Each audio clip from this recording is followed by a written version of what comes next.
Bonjour à tous, aujourd'hui nous avons le plaisir de recevoir sur le plateau de Mandarin TV un invité très spécial. C'est un ancien espion du KGB, le service de renseignement russe. Bonjour Sergueï Gernov, merci d'être avec nous sur le plateau de Mandarin TV aujourd'hui. Vous êtes un ancien espion du KGB, le service de renseignement russe. Est-ce que vous pouvez nous dire ce que c'est que le KGB et quelles ont été vos missions au sein du KGB? Merci de m'avoir invité, ça me fait plaisir d'être sur votre plateau. Donc effectivement, je suis un ancien officier supérieur du service de renseignement du KGB. KGB, c'est le comité de sécurité d'État du URSS. Donc c'est un organisme qui assurait la sécurité du pays, aussi la police politique, aussi le service de contre-espionnage, aussi les gardes frontières et aussi l'espionnage extérieur. Moi, je faisais partie du service d'espionnage extérieur, ça veut dire la première direction générale du KGB. Mais pour vous donner l'idée, KGB, tout le KGB sur le territoire du URSS à l'époque, jusqu'à 1991, c'était 420 000 officiers de carrière. Et le service d'espionnage, il est tout petit, c'était entre 7 et 10 000 de personnes qui travaillaient dans le service d'espionnage. Donc on est un tout petit service dans un grand organisme dont la moitié étaient les gardes frontières parce que l'URSS avait 70 000 km de frontières terrestres, maritimes et autres. Vous avez travaillé au KGB de quand à quand? Je suis rentré en 1984, j'ai terminé au KGB en 1991, mais à la dislocation du URSS, donc cet organisme a disparu, mais il y a d'autres organismes qui l'ont remplacé dans la République, dans la Fédération de Russie actuelle, et j'y suis resté encore un an, donc j'ai démissionné en décembre 92 du SVR déjà, donc du service des renseignements extérieurs de la Fédération de Russie. D'accord. Et concrètement, au quotidien, vos missions, qu'est-ce que vous faisiez? C'était des écoutes? Est-ce que vous aviez des missions précises? Les écoutes, c'est pas nous. Les écoutes, en général, c'est le contre-espionnage qui les fait. Donc l'espionnage, c'est partir dans les pays étrangers pour essayer de recruter des sources et des agents qui vont nous fournir des informations secrètes, la plupart du temps secrètes, confidentielles, et très importantes, qui vont permettre à nos dirigeants de prendre les décisions dans leurs décisions géopolitiques et géostratégiques. Donc vous aviez, en tant qu'espion, un poste stratégique quand même pour le pays. Les espions sont les postes stratégiques. D'ailleurs, on n'aime pas le mot espion, parce qu'en fait, en Russie, si vous voulez, le mot espion est employé dans le code pénal pour quelqu'un qui vient de l'étranger espionner nous. Donc, ça a une connotation vraiment péjorative, y compris donc dans le code pénal. Et donc, nous, on s'appelle les officiers de renseignement ou les éléments opérationnels ou les officiers traitants. D'accord, très bien. Vous avez donc arrêté ce poste. Que faites-vous maintenant? J'ai arrêté effectivement de travailler pour le service d'espionnage parce que je ne voulais pas d'abord. Ensuite parce que la situation géopolitique m'a permis ça, puisque l'Union soviétique a disparu, donc j'ai pu m'arrêter. Et je suis rentré dans la vie civile, ce qui était très facile pour moi, puisque j'ai eu plusieurs formations, y compris, par exemple, ma première formation, c'est la formation pour le commerce extérieur. Donc je peux être expert, je peux être trader, je peux être manager dans n'importe quel import-export à l'étranger, n'importe quel pays.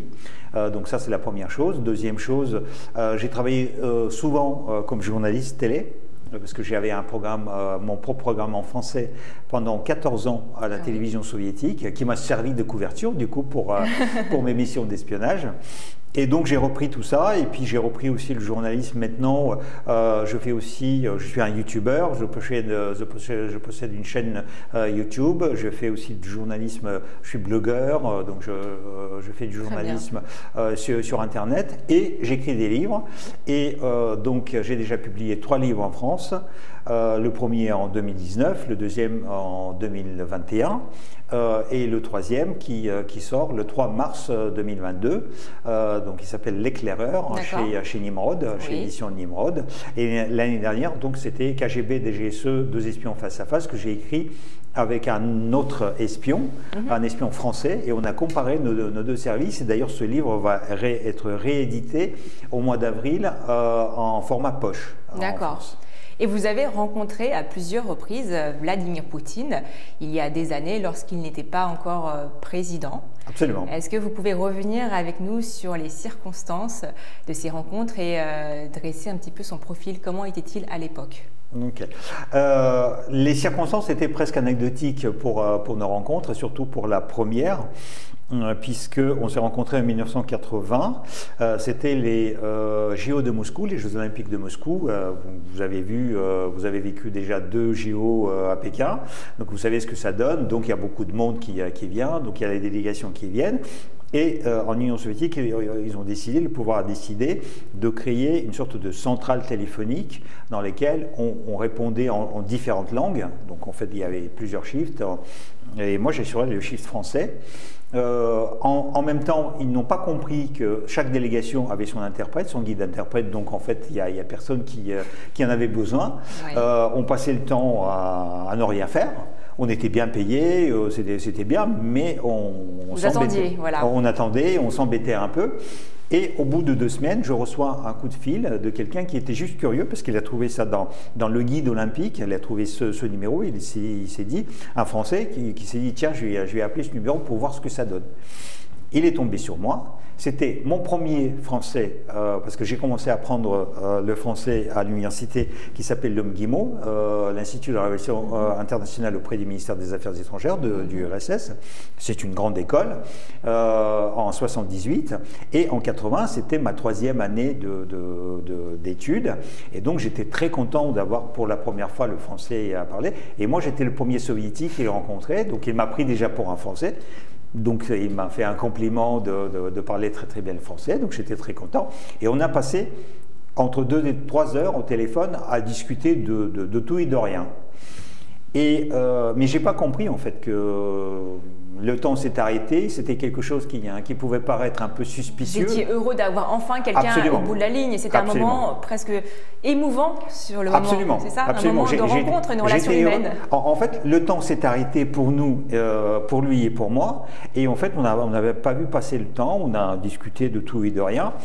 Et quand j'ai fini, malheureusement, parce qu'il m'a proposé aussi de prendre un petit pot à Moscou, ce qui nous était interdit, donc j'étais obligé de lui mentir en disant « oui, ma mère est malade, donc je vais la voir à l'hôpital », donc c'était un peu douloureux. Et il faut bien le reconnaître. Et j'ai été convoqué dans le bureau de la directrice de ce central téléphonique. Et dans ce bureau, il y avait un petit bonhomme qui m'a dit, voilà, suivez-moi. Il m'a amené à la Lubyanka, au siège du KGB, et il m'a interrogé pendant 2 ou 3 heures. Et ce bonhomme, c'était Vladimir Poutine. Alors, quel poste, occupait-il à ce moment-là, Vladimir Poutine ? À ce moment-là, il était expédié en mission, puisque les JO étaient un événement très important, et donc du coup le KGB a rassemblé beaucoup d'éléments opérationnels de tout le pays pour les concentrer sur Moscou, pour renforcer la sécurité. On disait il y avait presque plus de militaires, de policiers, de membres du KGB à Moscou que de délégations étrangères. Voilà, et donc lui, il faisait son service à cette époque-là à Leningrad, la 2e capitale de Russie, enfin du URSS. Il a été envoyé à Moscou, et donc en sa qualité de quelqu'un qui travaillait pour le service de contre-espionnage, pour la police politique quasiment, il m'a interrogé et quasiment il m'a accusé, il a commencé par m'accuser quasiment d'être traître de la patrie, parce que justement, c'est juste parce que j'ai parlé 2 heures au téléphone, il m'a dit oui, qu'est-ce que tu as pu raconter pendant ce temps, tu fais les études quand même dans une école qui est très prestigieuse, fermée, tu vis dans la Silicon Valley soviétique, donc quels sont les secrets que tu... Il vous soupçonnait à ce moment-là de cacher quelque chose, d'avoir une discussion pas innocente en tout cas avec cette personne pendant 3 heures. C'est ça. Et comment est-ce que vous avez répondu à Vladimir Poutine? Et en fait, moi je n'étais absolument pas impressionné par lui parce que, pour vous dire aussi que le MGIMO, c'est l'équivalent de l'ENA à Paris ou Sciences Po Paris. Ça veut dire que c'est une grande école. Avec moi, j'avais par exemple le petit-fils du secrétaire général du comité central de l'Union soviétique, Brejnev. Donc André Brejnev, c'était le petit-fils. C'est pour vous donner l'idée, l'ordre de grandeur des gens avec lesquels je faisais mes études. Donc du coup, je me prenais quand même pour un... je me faisais un cinéma, je me posais pour quelqu'un de très important dans une grande école, et donc du coup je l'ai pris de haut, à un moment donné j'ai eu le culot de lui dire bah, écoutez, vous me traitez comme le juge d'instruction de la NKVD de Khvat dans le livre de Solzhenitsyn.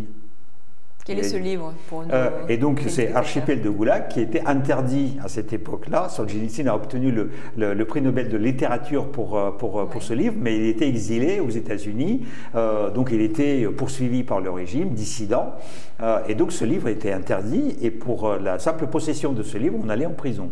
Et donc Poutine a sauté sur l'occasion en se disant tiens, voilà, d'abord j'ai la conversation avec un Français, représentant de pays de l'Europe et de l'OTAN, et maintenant il confesse qu'il lit la littérature anti-soviétique. Deux raisons avec lesquelles il aurait pu vous mettre en prison. Oui, tout à fait, tout à fait. Et donc il a commencé à me demander mais qui t'a donné ce livre? Et je dis bah oui, je peux nommer cette personne, c'est André Brejnev.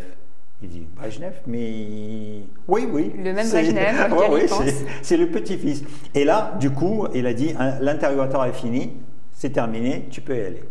Voilà, donc, parce qu'en fait, on avait la règle, quand il y avait des personnalités du parti, et notamment du bureau politique du Parti communiste, toute poursuite était tout de suite abandonnée par les services de sécurité parce qu'ils étaient intouchables.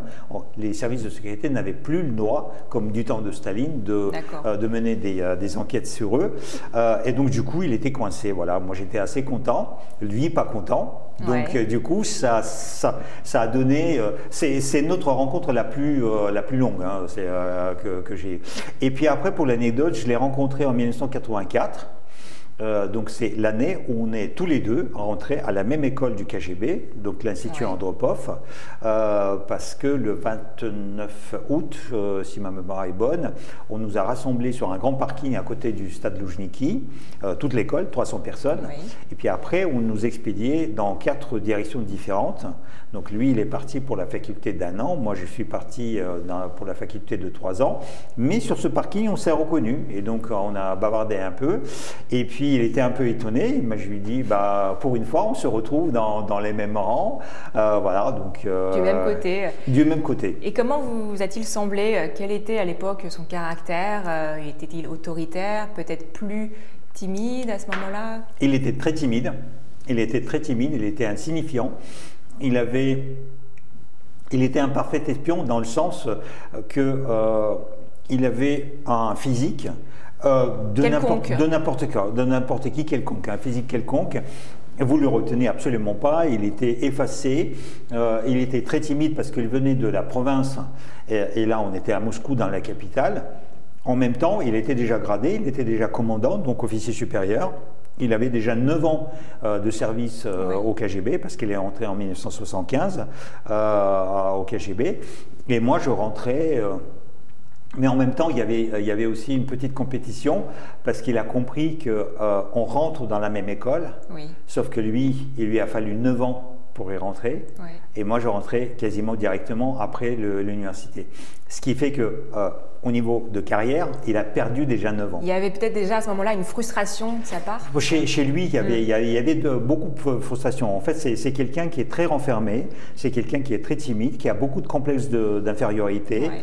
Il a eu une enfance assez difficile parce qu'il vivait dans une famille défavorisée, dans les quartiers défavorisés, dans un appartement qui s'appelait Kommunalka, où, par exemple, dans un grand appartement, pièce par pièce, il y avait des familles différentes. Moi, j'ai vécu aussi comme ça, mais on a vécu jusqu'à seulement 3 ans, notre famille, tandis que lui, toute sa vie. Et donc c'était quelqu'un qui était très particulier. Il était heureux de pouvoir partir à Moscou parce qu'il s'est marié pour ça.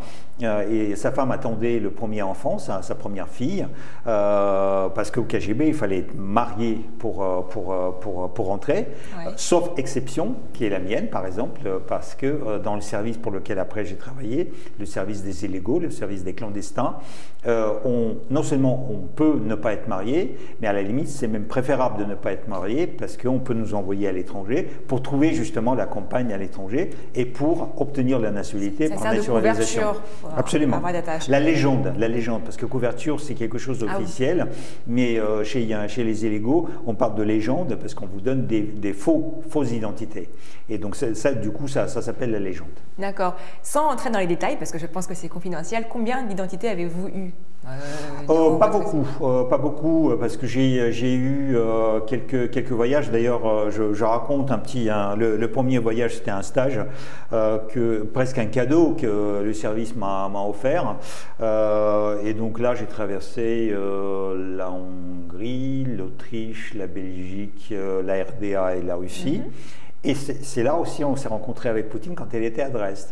Mais moi j'étais sous légende et il a failli me brûler ma légende. Ah oui. Oui. Et donc du coup, je vous donne plus les détails. Plus de détails. Parce que les gens qui nous regardent, ils peuvent acheter mon livre et pour en savoir plus. Voilà. Donc Poutine, on peut dire que c'est quelqu'un, vous avez dit, qui avait beaucoup de frustration et qui nourrissait des rêves de grandeur. Qui avait beaucoup de rêves. Son rêve principal était de travailler à l'étranger comme espion. Malheureusement, son rêve a échoué. Parce que donc après cette année passée à l'Institut Andropov de 1984 à 1985, malheureusement il a commis quelques fautes et il n'a pas été retenu pour rester à Moscou, pour travailler d'abord à Yasenevo, qui était le central de renseignement, on appelait ça le centre, et puis après pour travailler dans le 4e département géographique qui s'occupait des pays germanophones, puisqu'il parlait allemand, et être envoyé par exemple en RFA, en Suisse ou dans les pays qui parlent allemand. Eh ben non, il a échoué, donc il a été renvoyé à l'envoyeur, ça veut dire qu'il faisait son service à Leningrad, donc il a été renvoyé à Leningrad. Et puis après, grâce à un petit piston, puisque le dirigeant de la représentation du KGB en RDA, auprès de la Stasi, la sécurité est-allemande, c'était un ancien directeur du KGB de Leningrad. Et donc, par piston, il faisait venir les gens de Leningrad. Donc, Poutine est parti à Leningrad. Mais à Leningrad non plus, il n'est pas resté à Berlin. On l'a envoyé à Dresde, dans une petite province. Ils étaient 5 personnes à travailler dans cette province. Ils habitaient dans un immeuble qui appartenait à la Stasi. Tout le monde, toute la ville savait que c'était les gens du KGB de la Stasi qui étaient dedans. Et donc, du coup, en quelque sorte, il était grillé pour partir en vrai espion à l'étranger, en Occident. Il n'a jamais réussi ça. Et cette rancune, il a gardé. Même si partir en RDA, c'était pas mauvais pour un soviétique. Et à la limite, je dirais que même faire carrière à Leningrad en tant que membre du KGB, c'était pas mauvais non plus. C'était quand même une grande ville, une ville très très belle, avec beaucoup d'étrangers, avec beaucoup de moyens. Mais c'était la deuxième ville, c'est comme en France, Lyon. Voilà, ou Marseille. Donc c'est beau, mais c'est pas Paris. Voilà. Et donc lui, sa carrière par rapport à ça a été en quelque sorte raté. Il a gardé cette rancune et il la garde jusqu'à maintenant. Et même jusqu'à ce conflit avec l'Ukraine, je ne sais pas si vous avez vu les images, le 21 février, quand il y avait la réunion du Conseil de sécurité de Russie, donc il y avait plusieurs membres qui se sont exprimés, et il y avait Sergei Naryshkin, qui était un ancien collègue, de Poutine de Leningrad, qui maintenant dirige le service des renseignements extérieurs, avant d'avoir dirigé le Parlement de Russie, de Douma. Et donc, il a commencé à répondre en bégayant, et Poutine l'a repris violemment. Enfin, il a humilié publiquement pendant oui, on en a entendu parler. Et donc, en fait, cette séquence, on peut la retrouver sur Internet très facilement sur YouTube. Elle est choquante, hein, parce que, en fait, il a presque une approche stalinienne de traitement des cadres, et l'autre, on voit que Narychkine tremble face à ce petit Poutine qui lui fait des reproches. Parce qu'en fait, le truc c'est que ce conseil tenait pour reconnaître l'indépendance des républiques fantoches de Lugansk et de Donetsk, et Sergei Narychkine a dit je vote pour les rattacher à la Russie. Poutine lui a dit mais on ne parle pas de ça. Hein. Voilà. D'accord. Et dans sa vie privée, Poutine, vous aviez dit qu'il avait été divorcé. Il a eu une première femme. A-t-il des enfants? Est-ce que de ce côté-là, tout se passe bien pour lui? Non, ça se passe pas très bien pour lui, parce que d'abord, il y a une image, il y a son image, et il y a la réalité. Comme je vous ai dit, en fait, il s'est marié parce que le KGB lui a insisté, il lui a fait comprendre que s'il ne se mariait pas, il n'irait jamais à l'étranger. Donc, on a de fortes présomptions que les femmes l'intéressent très peu, mais il a fait un effort, donc du coup il s'est marié, il a eu 2 filles, et puis après il a vécu, mais quand on regarde déjà les interviews de sa femme, on comprend très bien que leur vie de famille n'était pas très joyeuse, voilà, et qu'il préférait souvent aller faire du judo avec ses copains que de rester avec sa femme, etc.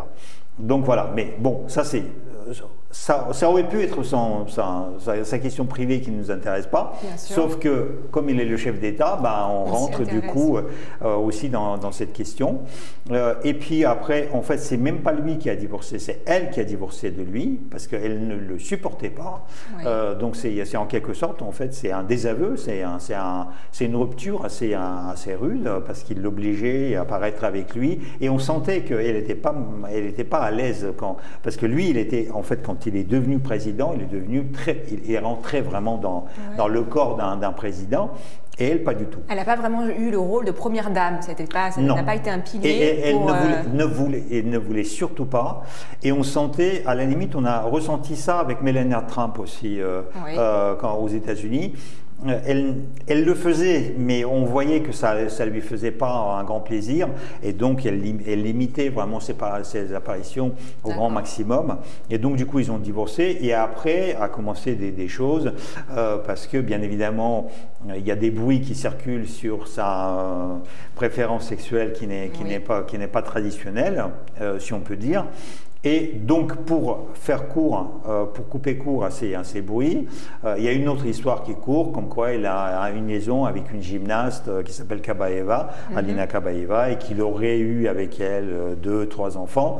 Mais pour moi, c'est juste de la déformation, diversion, pour détourner les regards et l'attention de Poutine, parce qu'à la limite, cette histoire aurait pu être vraie si, après le divorce avec sa femme Ludmila, il aurait... il a divorcé quand? Il a divorcé en 2013.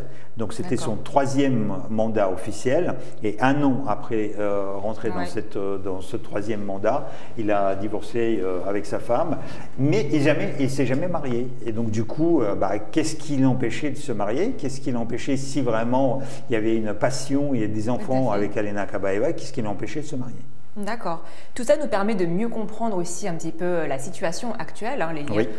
Ce qui se passe entre la Russie et l'Ukraine. C'est pour ça qu'on a parlé longuement de vous, votre parcours, le KGB, Vladimir Poutine. La Russie a lancé une offensive militaire contre l'Ukraine jeudi matin. La décision du président russe, Vladimir Poutine, ouvre un nouveau chapitre dans les conflits, dans la crise ukrainienne, et pose de nouvelles questions. Avec vous, nous allons essayer maintenant, en deuxième partie, de comprendre ce qu'il se passe, ce qu'il s'est passé et quels en sont les enjeux.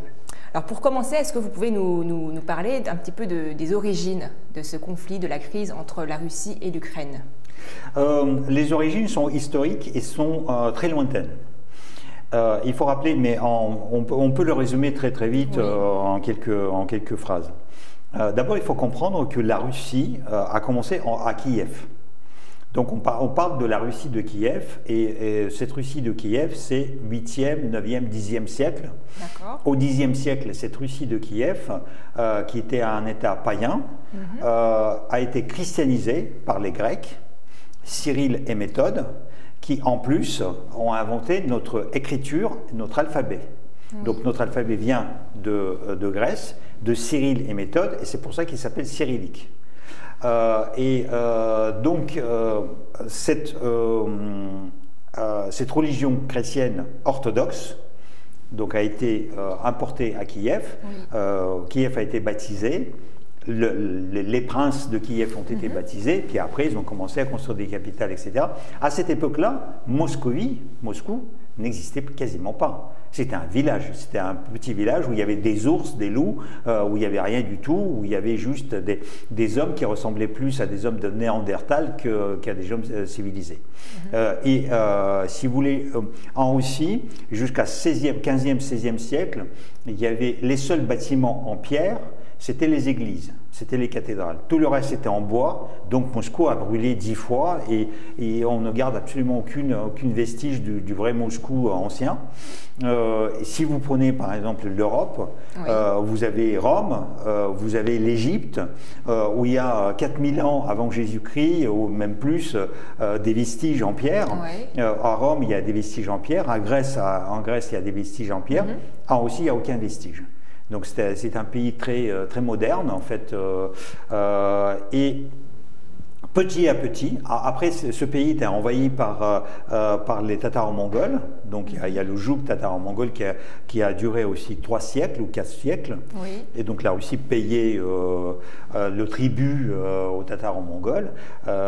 Donc tout ça a mélangé, ça a donné un mélange extraordinaire, et le truc aussi c'est qu'en fait ça a créé les frontières qui changeaient. Tantôt c'était la Pologne qui appartenait à la Russie, tantôt c'était Vilno, tantôt c'était la Finlande, et donc tout ça a vécu pendant des siècles et des siècles. Et puis après il y a l'Empire russe qui s'est formé, et la couronne russe possédait la Crimée. Après les guerres avec la Turquie, ils ont conquis la Crimée, et ils ont aussi la couronne, la Pologne appartenait à la couronne russe et la Finlande appartenait à la couronne russe. Après, on arrive en 1917, la révolution d'octobre. Donc normalement, les bolcheviks, les communistes, ils prônaient l'internationalisme et le refus des nationalités. Pour eux, c'est le parti remplacer le pays, et votre appartenance à votre classe remplaçait votre rang social. Donc ouvrier était soi-disant hégémonique, la classe hégémonique qui devait s'opposer maintenant à la classe aristocratique ou bourgeoise avant. Voilà, donc ça c'est en quelques... Mais une fois arrivés au pouvoir, ils ont changé complètement de paradigme, si on peut dire. Et donc, en fait, ils ont créé plusieurs républiques. Et ça a bougé aussi pendant quelques années. En fait, ils ont créé, par exemple, la République ukrainienne, avec la capitale à Kharkiv, et puis après, ça s'est développé, et la capitale Kiev est devenue la capitale de Kiev. Donc c'est des revendications aussi de territoire. C'est pour ça d'ailleurs je me suis permis de vous parler par exemple de la guerre russe-turque, parce que comme ça on comprend d'où vient la Crimée. Et donc d'où où prennent les racines, les ressentis, etc. Donc en fait les frontières plus ou moins étaient fixées du temps de l'Union soviétique. Et le dernier changement, quand Khrouchtchev, dans les années 50, après la mort de Staline, de 53 à 64, était secrétaire général, premier secrétaire du parti, il a décidé de faire un acte de changer le Crimée d'appartenance à la République russe de Russie à la République d'Ukraine. Les Russes ont mal compris cette décision parce qu'elle était mal expliquée. Cette décision, en réalité, était très logique, parce que la Crimée, c'est ça. Donc, vous avez la mer autour et vous avez la terre ici. Et donc, tout ça appartient à la Russie, mais sauf que ici, c'est la mer d'Azov, ici, c'est la mer Noire. Ce qui fait que cette partie russe est approvisionnée par l'Ukraine. Et du point de vue administratif, c'est ingérable. Lorsque vous avez un territoire russe et tout passe par l'Ukraine, donc ce n'était pas pratique du tout du point de vue administratif et territorial, de la gestion, de la pure gestion. Et donc il dit, c'est logique de rattacher ça à l'Ukraine, parce que comme ça, tous les problèmes administratifs sont réglés. Et ça, personne, en fait, on s'en fichait puisque l'Union soviétique, c'était le pays. Oui. Les républiques, même si elles existaient, en fait, on n'avait pas de frontières, on n'avait pas forcément de la nationalité. Vous pouviez vivre, Ukrainiens pouvaient vivre en Sibérie, Sibériens pouvaient vivre en Ukraine, donc il y avait un mélange. Ça n'était pas un problème au final. Et finalement, ce mélange, si l'Union soviétique était là, aucun problème. Oui. Sauf qu'en 1991, l'Union soviétique disparaît, donc chaque république devient un État, mais à l'intérieur des frontières pour 1991. Et une fois, lorsque ces frontières, ces États étaient créés, les Russes ont ressenti que la Crimée, qui était, avant on était dans un grand pays, et maintenant elle est partie dans un pays voisin. Et donc du coup, il y a eu un ressenti comme quoi la Russie aurait été volée. Ça fait des années que ces tensions existent et qu'elles s'accentuent d'ailleurs, je pense. Pourquoi est-ce que selon vous, cette guerre, cette crise ça éclate maintenant, à ce moment précis? Parce que Poutine a décidé de mener cette guerre. D'ailleurs, cette guerre, pour moi, n'a pas de sens, n'a pas de logique et n'a pas d'avenir. De toute façon, à mon avis, et je suis soutenu dans cet avis par plusieurs experts, que la Russie ne peut pas gagner cette guerre. La Russie ne peut pas gagner cette guerre. Elle peut, si vous voulez, mettre l'Ukraine à genoux. Elle peut imposer à l'Ukraine un certain nombre de pertes militaires, mais l'Ukraine, c'est 40 millions de personnes. Donc, même si vous envahissez, entre guillemets, la Russie envahit l'Ukraine, qu'est-ce qu'il va faire avec après? Parce qu'il faut gérer les 40 millions de personnes. Il y aura des résistances, il y aura des gens qui ne sont pas contents. Tout à fait. Et donc, pourquoi maintenant? Parce que je dirais que pour le but, d'abord encore pour ajouter un tout petit peu pour le but, donc en 2014, enfin, on va reprendre un tout petit peu Poutine quand il est venu, il a dit qu'il a mal vécu la dislocation de l'Union soviétique. Il a dit que c'était la plus grande catastrophe géopolitique mondiale et il regrettait tout ça. Il était nostalgique de l'ancien temps. Et donc, il était très nostalgique dans l'ancienne Union soviétique. Enfin, il se disait nostalgique. Oui. On a compris qu'il voulait plus ou moins reconstruire ça. Mais sauf que les autres pays, ils ne voulaient pas. Ils sont devenus tous indépendants. Ils étaient assez contents. Ils pouvaient avoir des relations avec la Russie, mais ils ne voulaient pas forcément avoir la mainmise de la Russie sur ces républiques-là. Et Poutine a commencé à faire pression sur plusieurs républiques. Donc il y a eu la guerre en 2008 contre la Géorgie. Et puis déjà en 2008, on dit la prochaine c'est l'Ukraine ou le Kazakhstan. Parce que les deux républiques avaient des partis qui étaient plus ou moins russophones et qui ont plus ou moins appartenu à la Russie avant. Et donc cette rancune était là. Et pourquoi l'Ukraine? Parce que Poutine a essayé d'imposer en Ukraine un président qui s'appelait Yanukovych, Viktor Yanukovych. Poutine est allé en Ukraine présenter ce candidat qu'il a perdu. Donc Poutine a pris une baffe, déjà politiquement et géopolitiquement, du peuple ukrainien. Après, deuxième fois, il a présenté le même Yanukovych, le même candidat qui a gagné, sauf qu'il a commencé à mener une politique qui arrangeait plus la Russie que les Ukrainiens, ce qui fait que le peuple ukrainien s'est révolté en 2014 et a renversé Yanukovych, le président élu. Poutine appelle ça le coup d'État. Mais en réalité, c'est une révolution.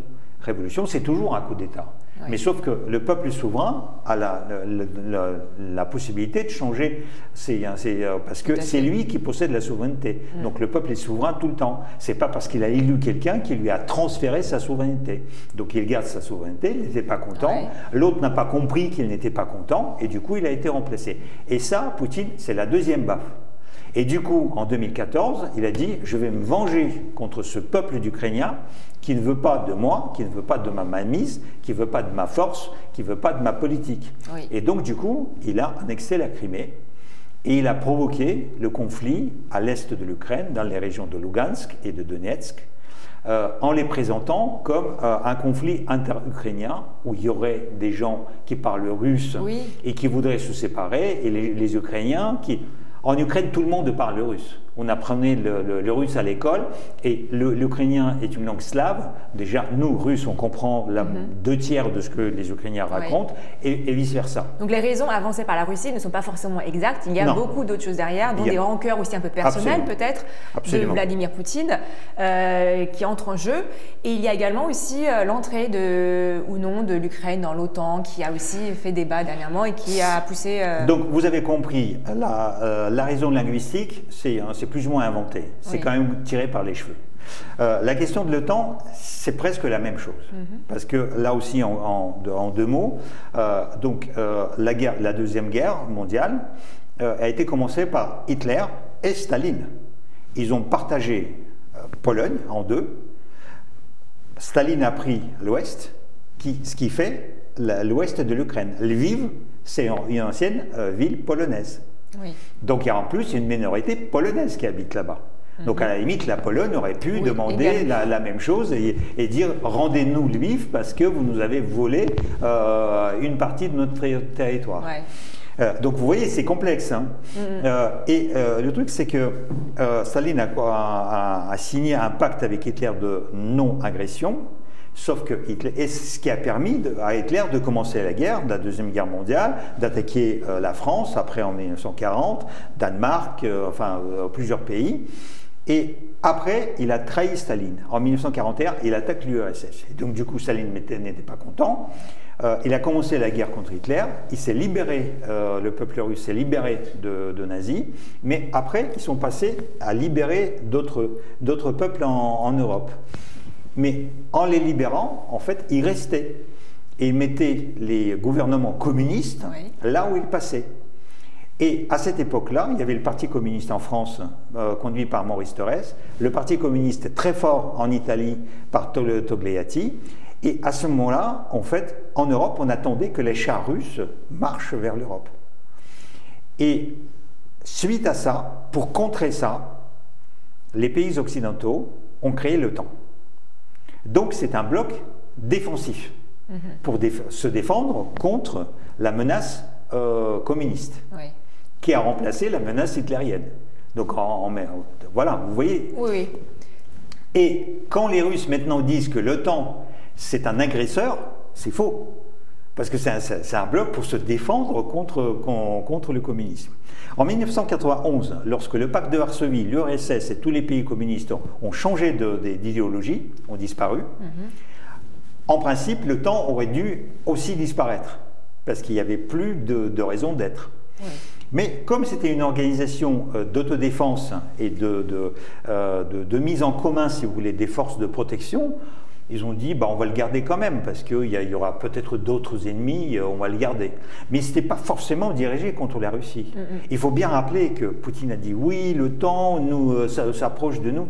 L'OTAN n'a jamais mené la moindre opération anti-russe sur le sol européen, et donc on ne peut pas reprocher que l'OTAN vraiment cherche à attaquer la Russie. Personne ne pense à l'OTAN à attaquer la Russie.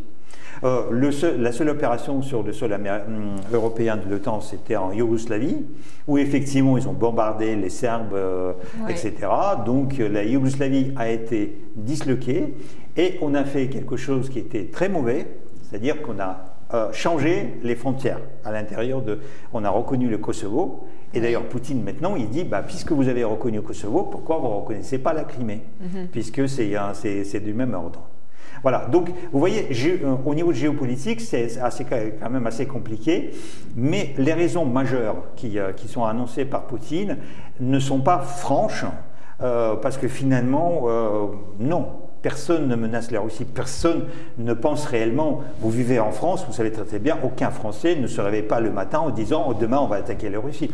Personne ne le croit. La Russie possède un deuxième arsenal nucléaire du monde et donc du coup, elle n'a pas d'ennemis en Occident. À la limite, la Russie peut évoquer la question chinoise parce qu'il y a un grand pays, un énorme pays avec 1,5 milliard d'habitants, oui, avec une force économique, la deuxième force économique mondiale, avec une force militaire extraordinaire et avec la frontière que nous partageons de presque 4000 km. Et donc, bien évidemment, face à votre pays, enfin à la Chine, il y a la Sibérie et l'Extrême-Orient, où il y a beaucoup de matières premières, beaucoup de richesses et peu d'habitants. Et donc, du coup, la Russie, si vraiment elle a des soucis à se faire, c'est plutôt de ce côté-là. En tout cas, l'OTAN, c'est peu probable pour vous. Absolument. Absolument pas probable même. Pour moi, c'est absolument pas probable. Donc tout ça, c'est tiré par les cheveux. Et pourquoi est-ce que toutes les initiatives diplomatiques ont-elles échoué de par les présidents de différents pays, dont Emmanuel Macron, les discussions, pourquoi est-ce qu'elles ont toutes échoué? Parce que Poutine, c'est quelqu'un de très particulier. Donc, je vous ai raconté Poutine quand il était au KGB. Il arrive, le KGB est fini, et il rentre dans la politique avec le maire de Saint-Pétersbourg, qui était son ancien prof de droit. Et donc, c'est l'époque de la Russie actuelle, hein, démocratique. Petit à petit, il grimpe les échelons. Il arrive à l'administration présidentielle. Après, il devient directeur du FSB, service de contre-espionnage, qui a remplacé le KGB. Et puis après, Yeltsin le propose comme Premier ministre et lui laisse son trône au Kremlin. Et Poutine, en 2000, devient président. Oui. Et là, c'est un homme qui a changé.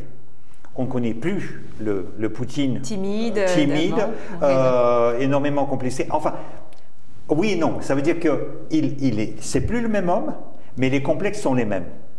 Et donc, du coup, il veut prouver qu'il est le plus grand, le plus beau, le plus puissant, le plus macho, oui, etc., etc. D'où toute son imagerie qu'il nous renvoie. Et donc, du coup, là, il veut s'imposer.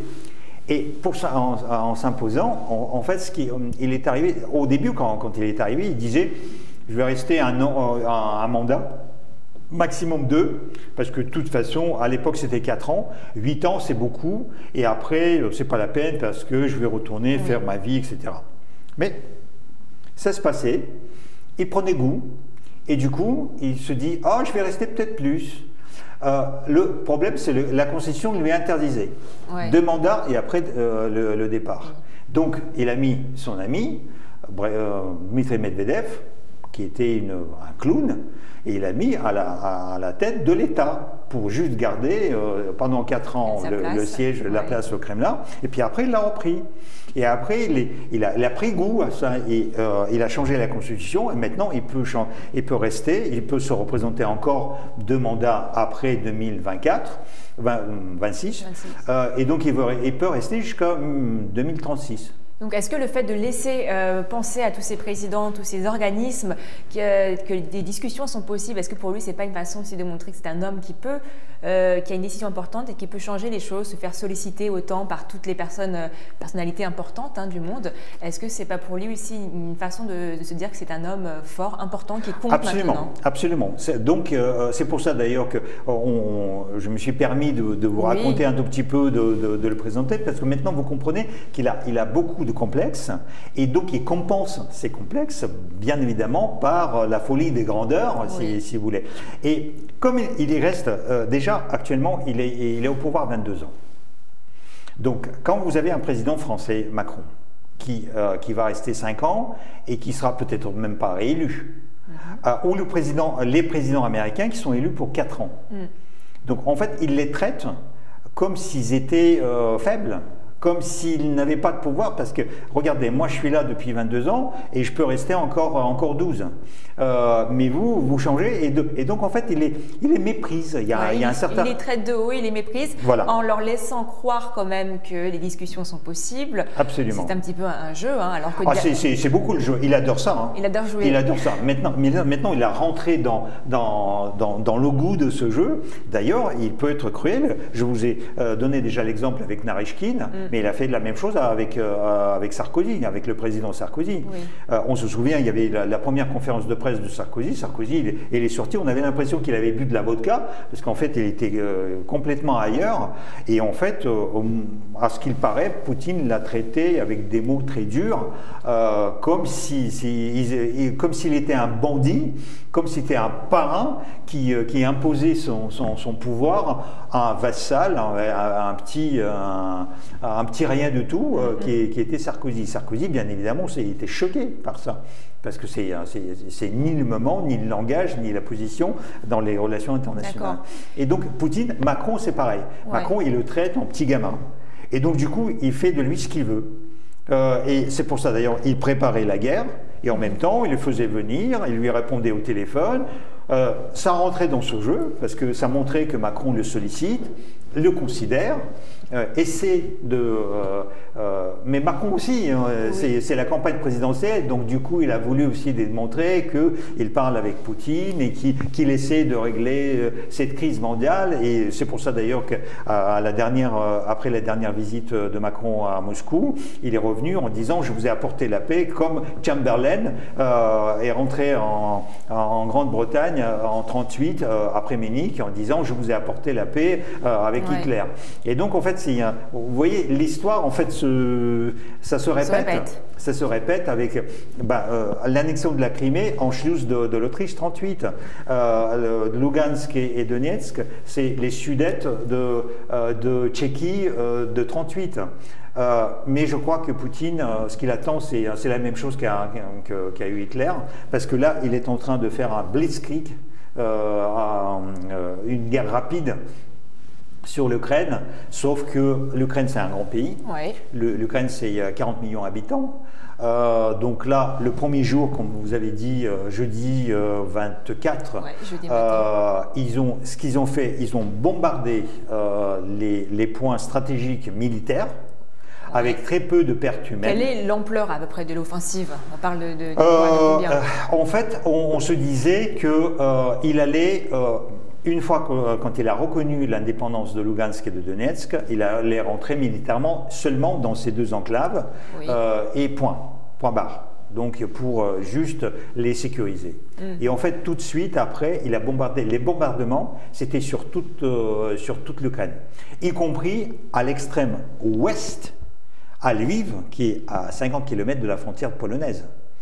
Et c'était symbolique parce que les États-Unis, en prévoyant que ça allait se passer comme ça, ils avaient quand même des tuyaux, les Américains. Ce qu'on leur reproche maintenant, parce qu'ils n'ont rien fait. Parce qu'ils ont évacué leur ambassade d'abord à Lviv, et 48 heures avant cette attaque, ils l'ont transféré de l'autre côté de la frontière en Pologne. Ça veut dire que les États-Unis, très probablement, avaient déjà des renseignements comme quoi il y a la frappe qui était, y compris de Lviv, qui était programmée. Donc en fait, ils ont frappé partout, Kharkiv au nord, Lviv au nord-ouest, Lviv à l'extrême ouest, Odessa sur la mer Noire, Mariupol. Donc en fait, ils ont bombardé un peu partout. Est-ce que cette décision de mener en parallèle des frappes aériennes et l'invasion également terrestre suggère que Vladimir Poutine veut aller vite, afin de laisser moins de temps à l'Ukraine d'avoir des aides militaires ou des soutiens supplémentaires? C'est le calcul, bien évidemment. C'est le calcul. Ça permet aussi de neutraliser tout de suite les forces de défense ukrainiennes, sauf que ça ne marche pas du tout déjà. Déjà, Hitler a essayé. Hitler, le plan Barbarossa, c'était le Blitzkrieg, ça veut dire la guerre rapide, parce qu'il savait très bien qu'il fallait faire en quelques mois. Ouais. Sauf que pour Poutine, il se passe la même chose. Tout ce qui a été frappé par les missiles, c'est bon. Il a obtenu ce qu'il voulait. Sauf que partout où il a essayé de rentrer au sol, il rencontre la résistance, y compris des habitants, et même si les armements lourds ont été détruits, les habitants, ils prennent ce qu'ils peuvent. Ils prennent des petits fusils, ils prennent des fusils de chasse, peu importe en fait, ils prennent des couteaux, et de toute façon, ils vont défendre leur terre. Et les 40 millions d'Ukrainiens, Poutine a dit « j'ai 1 million d'hommes dans mon armée et l'Ukraine seulement 250 000 ». Sauf qu'un Ukrainien qui défend son pays, ça vaut 10 soldats russes qui n'ont rien à voir avec voire même 100. Oui. Et donc, ces 250 000, c'est déjà ça équivaut à 2,5 millions. Donc déjà, le rapport de force n'est absolument pas en faveur de Poutine, surtout qu'il n'y a pas encore 1 million à la frontière avec l'Ukraine. Il y a seulement 150 000 ou 200 000 qui sont amassés, ce qui fait que c'est comparable avec les forces armées ukrainiennes. Et ça, c'est une faute stratégique. Tous les militaires vous diront. Oui. Que si vous voulez mener une guerre, il faut avoir 3 fois une supériorité de 3 ou 4 fois là où vous voulez frapper. Poutine ne l'a pas. Donc du coup, au lieu d'avancer très rapidement, ça s'enlise. C'est au mois de février, c'est l'hiver. Donc il faut approvisionner les troupes. Donc c'est très compliqué.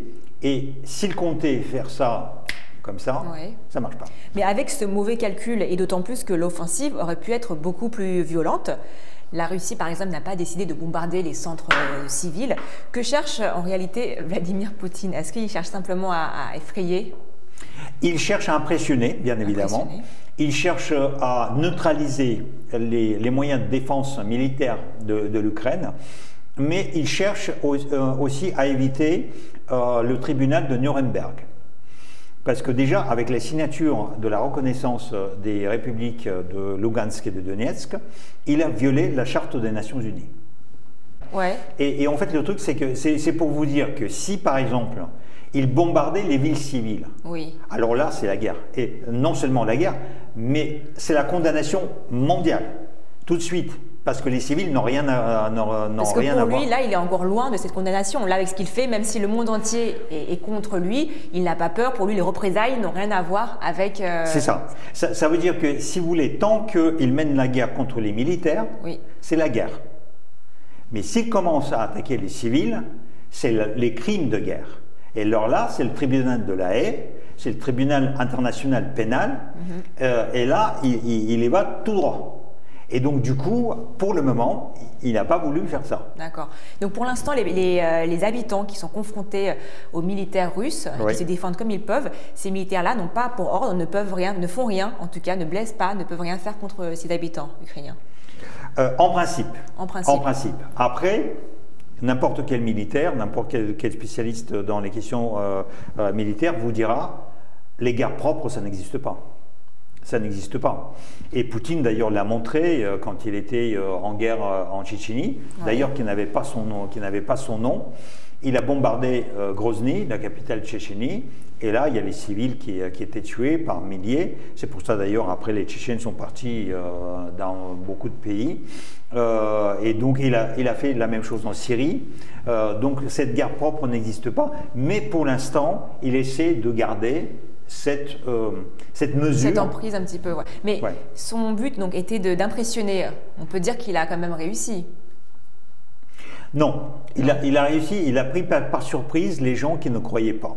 Ouais.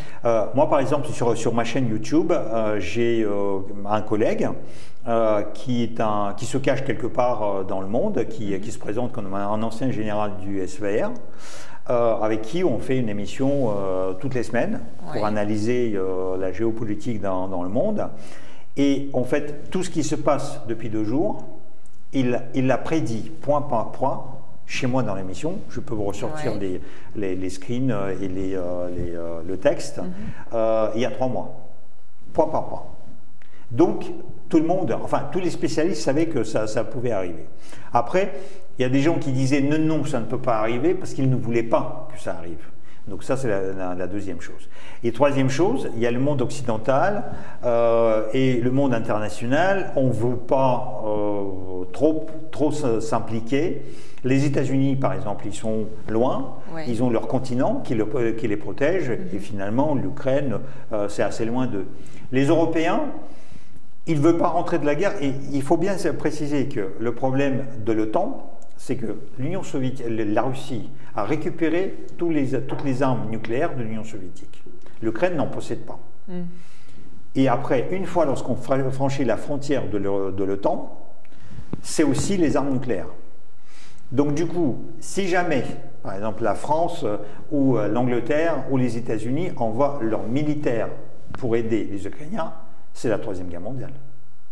Parce que c'est un bloc de l'OTAN, 30 pays, contre un pays qui a l'arsenal nucléaire Beaucoup disent qu'on est à très peu de choses de la Troisième Guerre. On est à un doigt de la guerre mondiale, Troisième Guerre mondiale nucléaire.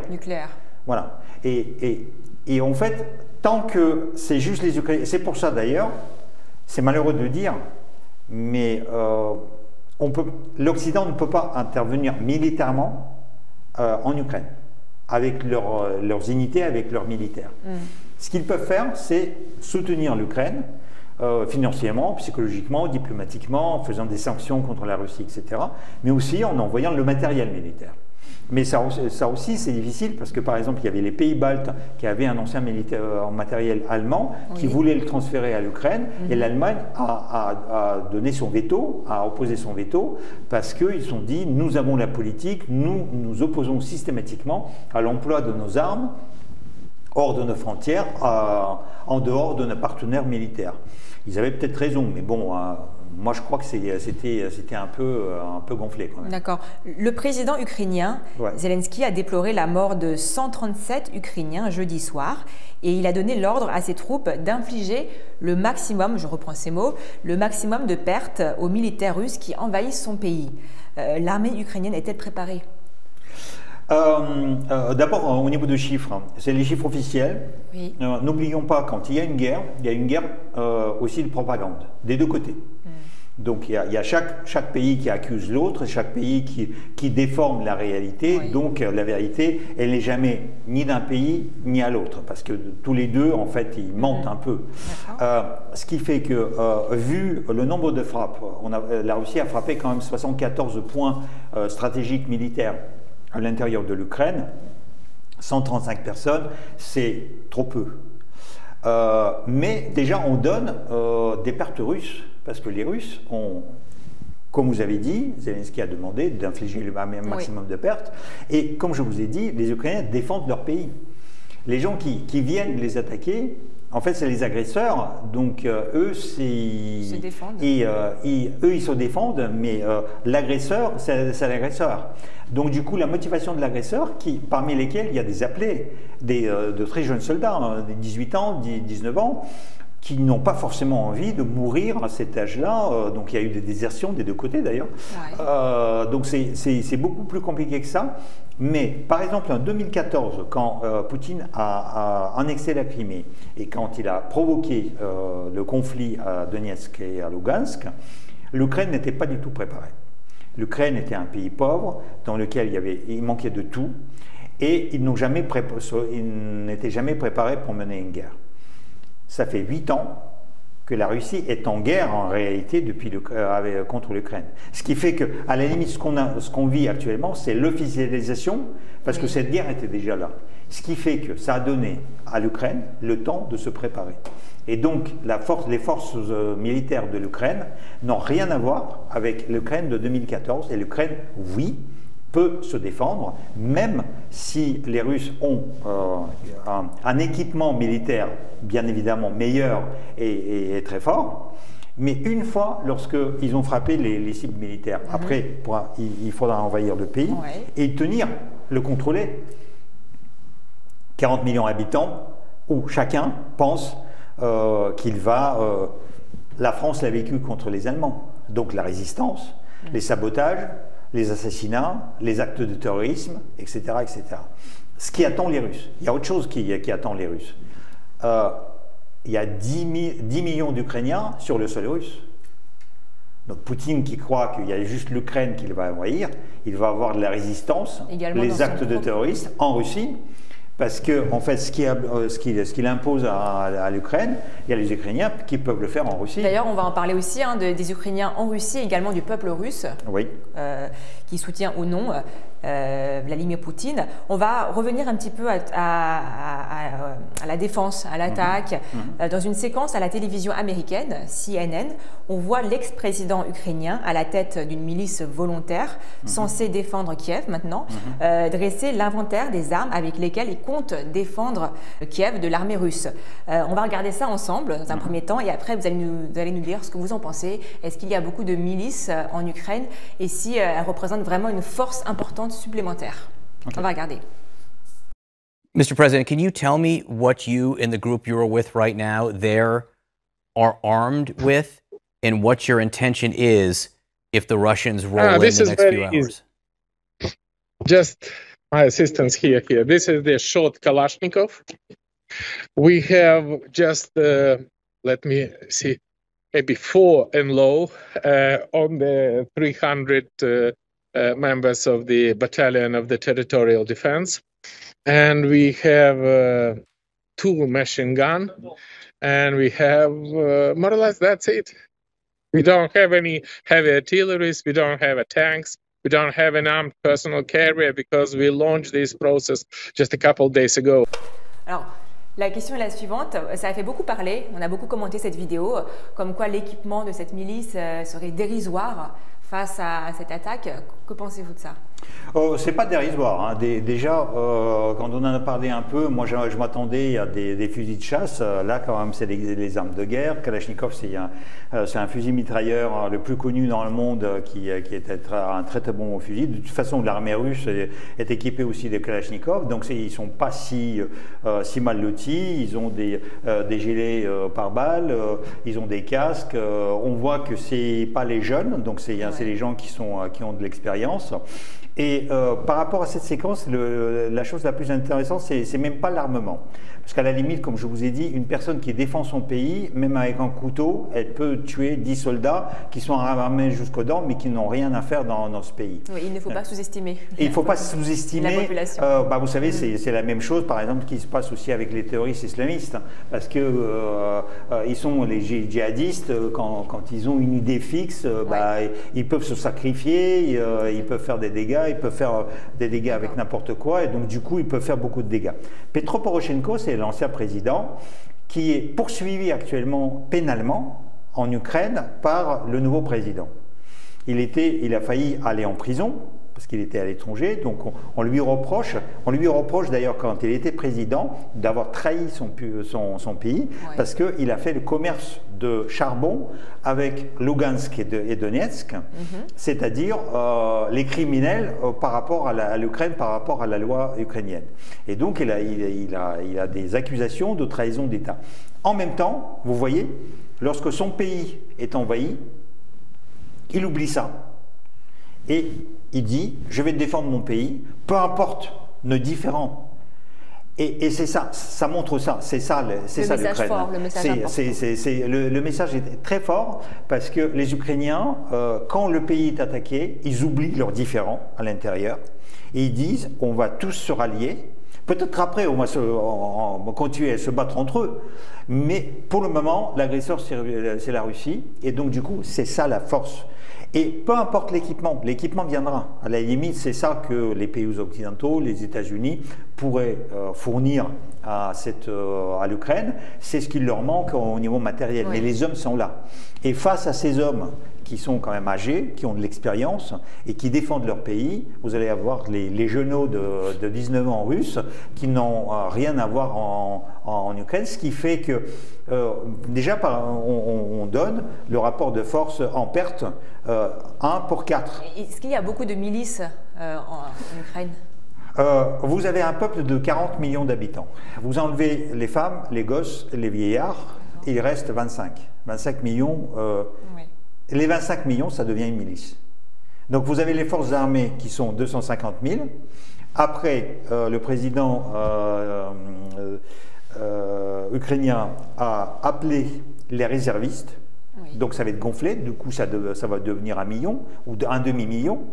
Plus les milices de protection, en fait, chaque village, chaque ville, chaque quartier devient une organisation du milice de protection. Donc du coup, tout pays, je vous dis, 25, et à la limite, même les vieillards, on a vu ça chez nous, on avait des gamins en 1945, enfin pendant la Deuxième Guerre mondiale, on avait des gamins, on avait des vieillards qui étaient les partisans, qui étaient le patriotisme prend tout son sens. Voilà. C'est l'illustration parfaite. Et quand Vladimir Poutine prévient que quiconque entend se mettre sur son chemin aura des conséquences jamais vues dans son histoire.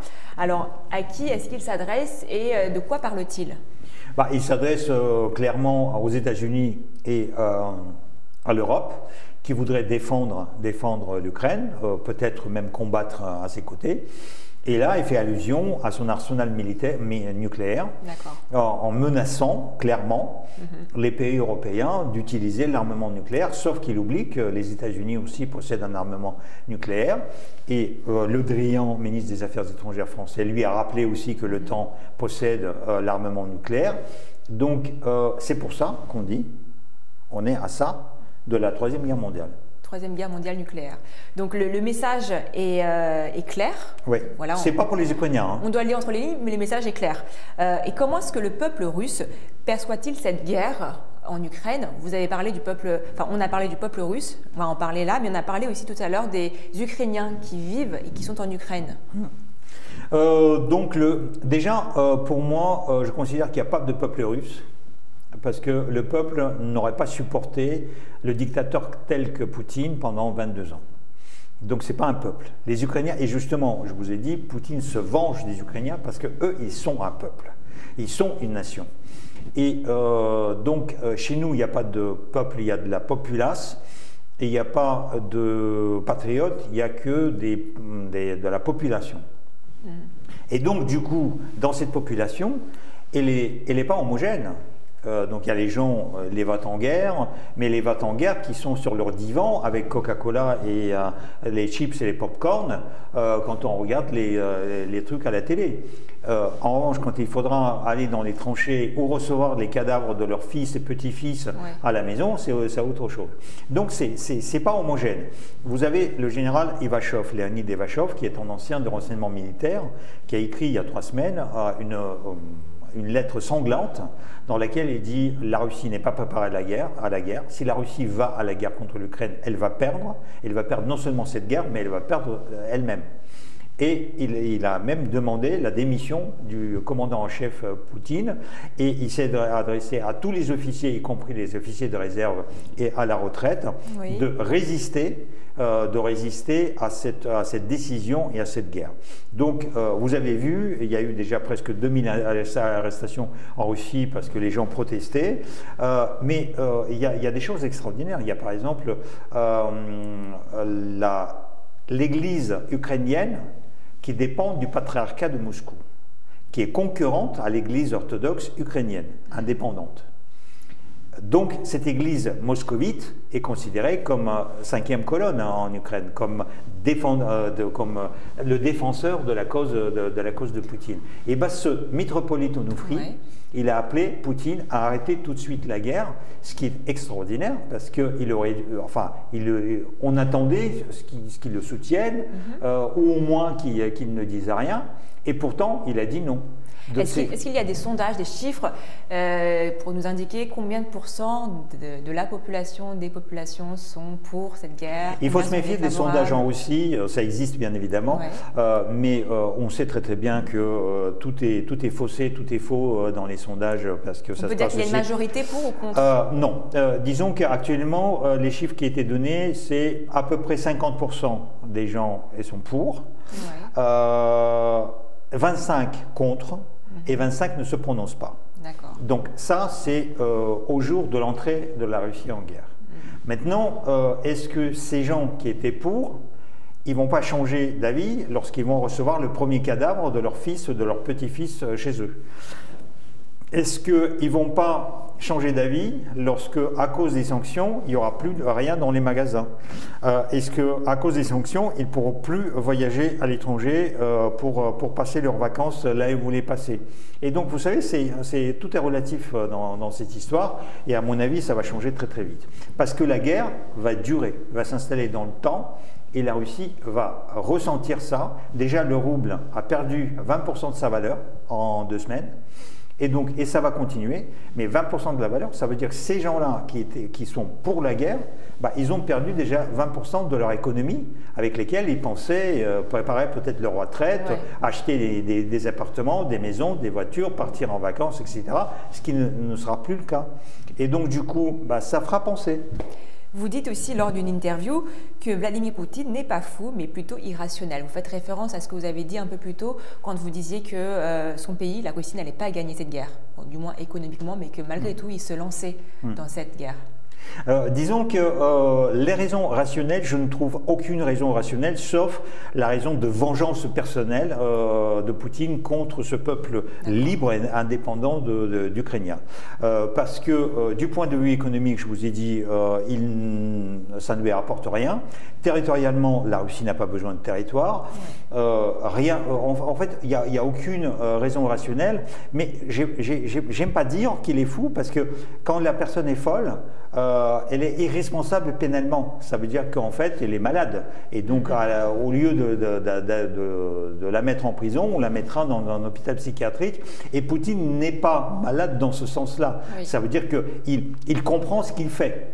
Seulement, il comprend, il fait les choses irrationnelles qui ne vont rien donner, parce que quelqu'un qui tout simplement prend une calculatrice, qui dit voilà, ça c'est bon et ça c'est mauvais, et je fais la balance. Et en fait, il y a rien de bon vraiment dans cette guerre, il n'y a que des points négatifs. Et il a des conseillers, j'imagine, son gouvernement autour, qui ne peut rien lui dire.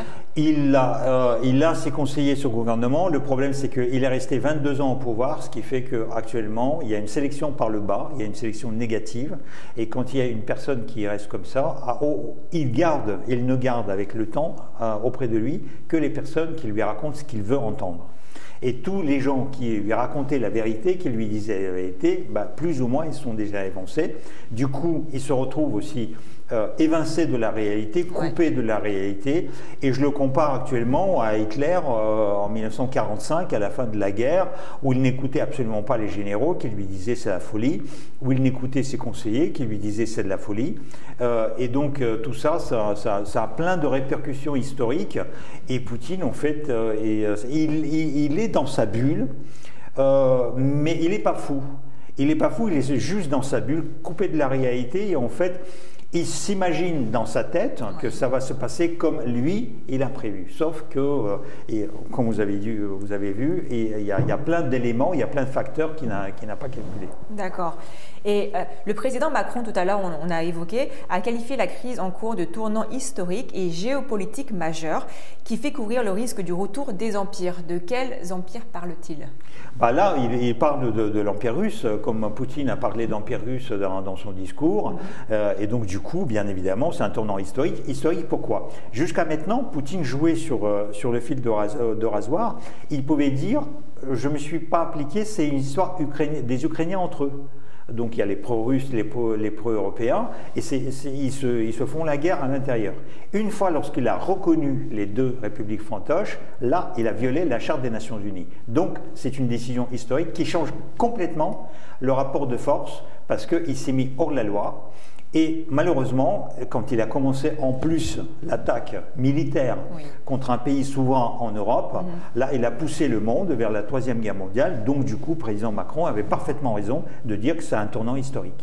Et les Européens ont décidé vendredi de sanctionner Vladimir Poutine et son ministre des Affaires étrangères, Sergueï Lavrov, par un gel de leurs avoirs dans l'Union européenne. Qu'est-ce que cela signifie concrètement ?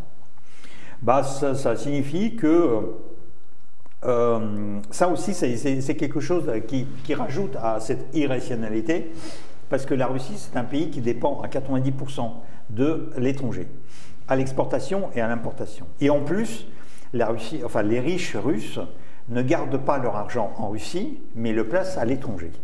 Ils le placent, entre autres, dans les pays occidentaux, en France, par exemple, au Monaco, Luxembourg, les offshore anglais, Jersey, Guernesey, etc.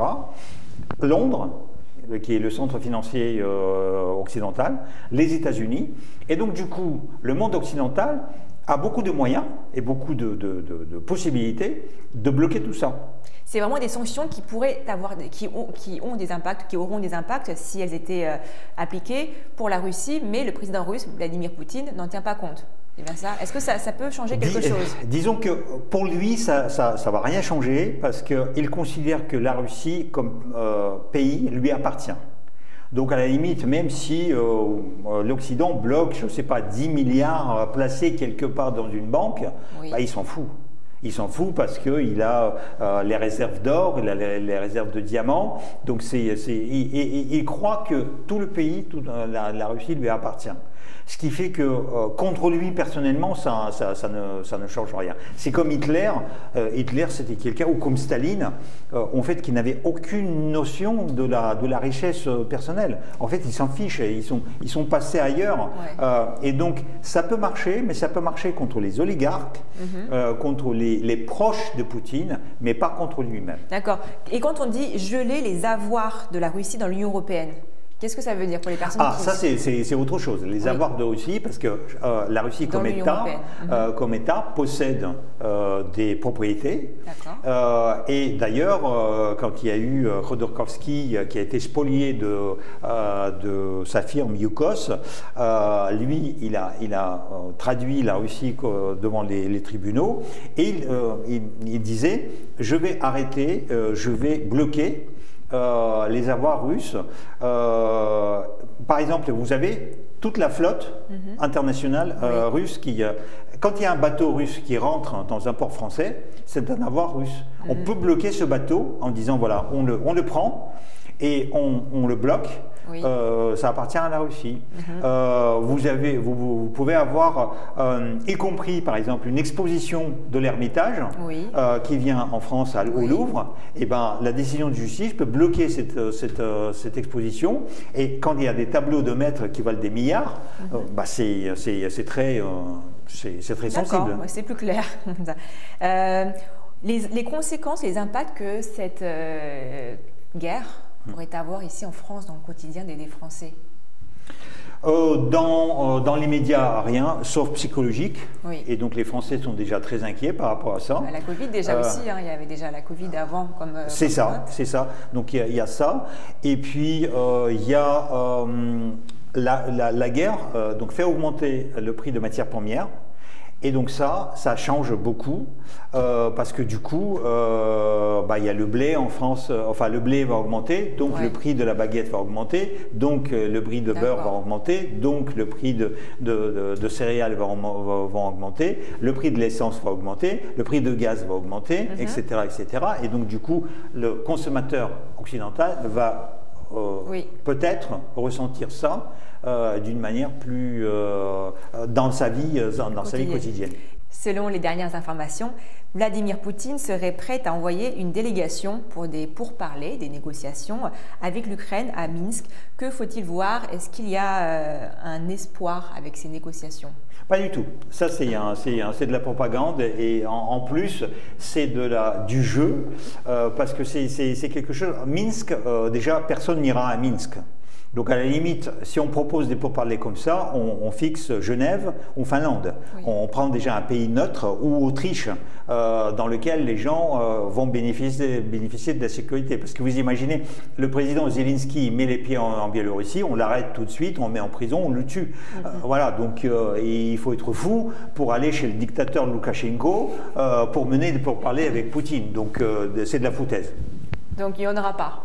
Il n'y en aura pas dans ce pays, il n'y en aura pas dans cette proposition. Sinon, Zelensky lui propose depuis belle lurette d'avoir des pourparlers, mais sauf que Poutine ne veut pas, parce que Poutine d'abord veut dominer militairement l'Ukraine pour mener les pourparlers par la force. Et de toute façon, donc du coup, il donne une formule qui ne peut satisfaire personne, donc du coup, c'est de la foutaise.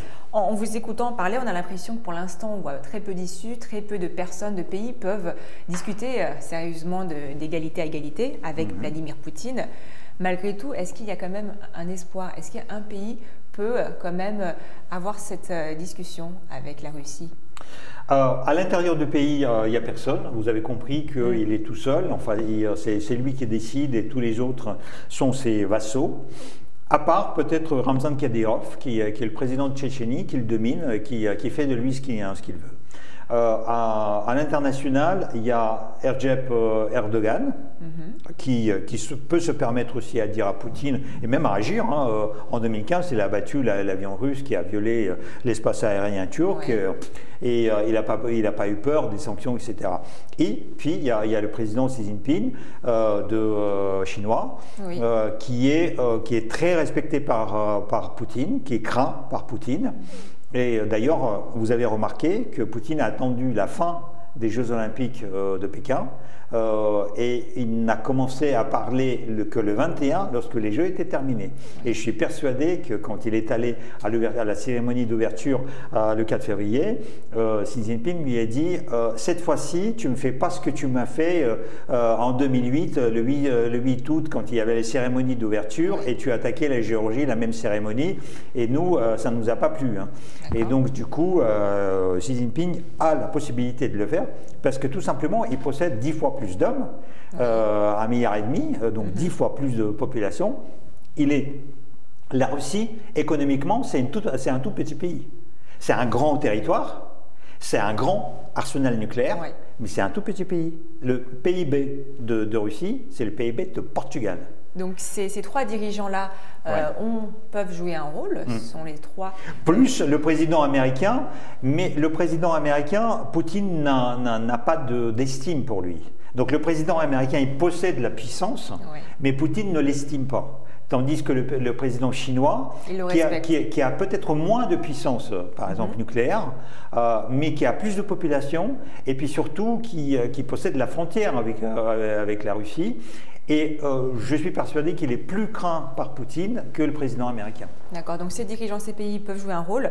Les Occidentaux, la seule chose qu'ils peuvent faire, vous l'avez dit, c'est un soutien diplomatique, soutien moral et un soutien avec l'arsenal technique, on va dire. Et les sanctions. Ouais, et les sanctions. Tout à fait. Les sanctions économiques, les sanctions technologiques. Hein, parce que, comme je vous ai dit, la Russie est client, l'Occident est client et fournisseur de Russie.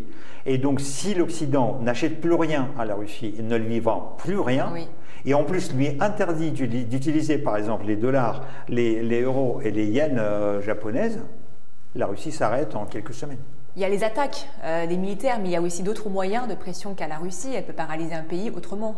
Oui, les cyberattaques entre autres. Donc la Russie l'a déjà prouvé, elle a prouvé déjà ça sur le sol américain. C'est pour ça d'ailleurs Biden, quand Poutine et Biden se sont rencontrés en mois de juin à Genève, Biden lui a dit qu'il n'a pas apprécié ces intrusions russes sur le sol américain.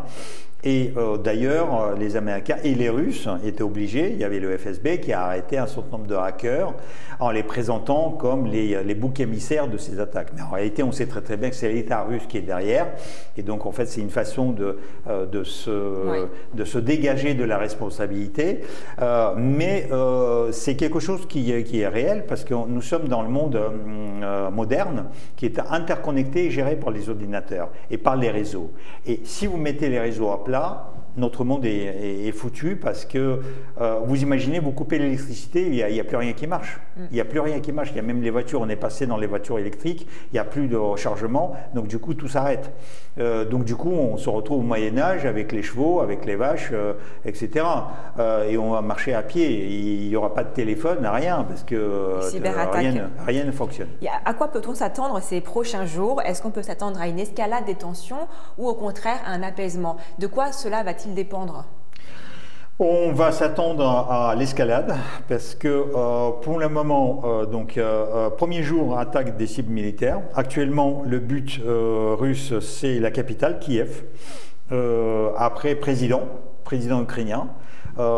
Les généraux, les dirigeants des forces spéciales de Kiev, et puis la résistance politique, militaire, humaine. Et donc, on doit s'attendre à une escalade, y compris, c'est pas impossible que Poutine appuie aussi sur le bouton nucléaire pour avertir, parce qu'il a dit en parole. Il s'est adressé en disant que j'ai possédé l'arme nucléaire. Mais comme en Ukraine, il n'y a pas d'arme nucléaire, donc il peut très très bien faire sauter une petite bombe tactique nucléaire d'une kilotonne, mais qui va impressionner. Par exemple, il la largue sur le palais présidentiel à Kiev. Vous imaginez que toute la ville ne sera pas détruite. Hein, on est toujours dans la démonstration de force de Vladimir Poutine. Jusqu'à où, jusqu'à quand l'Ukraine et la Russie peuvent-ils tenir ainsi dans cette situation? Indéfiniment, parce que c'est les pays qui ne sont pas tellement pauvres que ça, qui ont des ressources. Donc, et tant qu'il y a des ressources, de la nourriture à manger, de l'équipement pour se battre, ils vont tenir. Ça peut durer des semaines, des mois. Ça peut durer des années. Des années même. Des années, Très bien. qu'est-ce qui peut mettre fin à cette guerre? Ça, ce sera la question de la fin. La fin de cette guerre, c'est soit de vraies sanctions. De vraies sanctions, et je vous ai démontré qu'en fait les vraies sanctions, il y en a. Ça veut dire qu'il suffit que l'Occident, l'étranger dise on n'achète plus rien à la Russie et on ne vend rien à la Russie, et on ferme SWIFT, le système SWIFT à la Russie, oui. Et on retire à la Russie le droit d'utiliser les devises en dollars, en yens et en euros. Oui. En 2 mois, la Russie est morte. D'accord, parce que le SWIFT, pour l'instant, c'est vrai qu'il n'a pas été, la Russie n'a pas été retirée de ce système international bancaire. Ouais, ouais. Donc la Russie est morte. À ce moment-là, ce qui lui restera, c'est votre pays.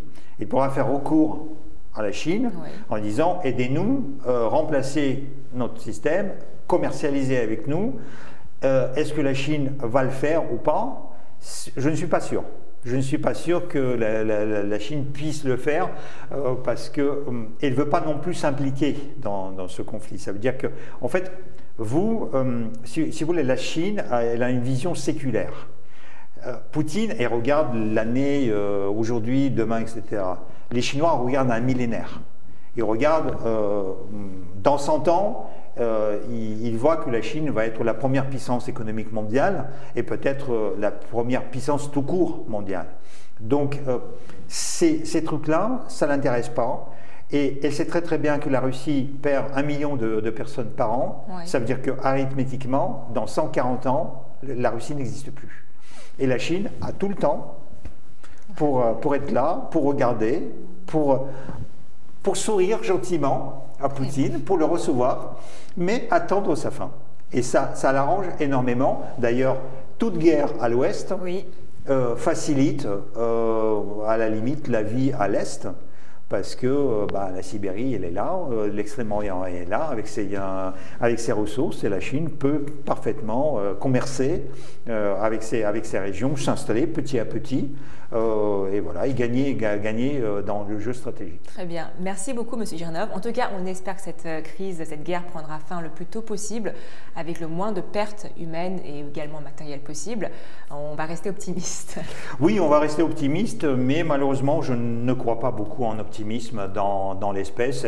Et pour vous donner une autre possibilité de réponse, je dirais que cette guerre peut s'arrêter si Poutine est mort. Donc soit s'il est mort physiquement, soit si par un coup d'État ou par un attentat, il est liquidé.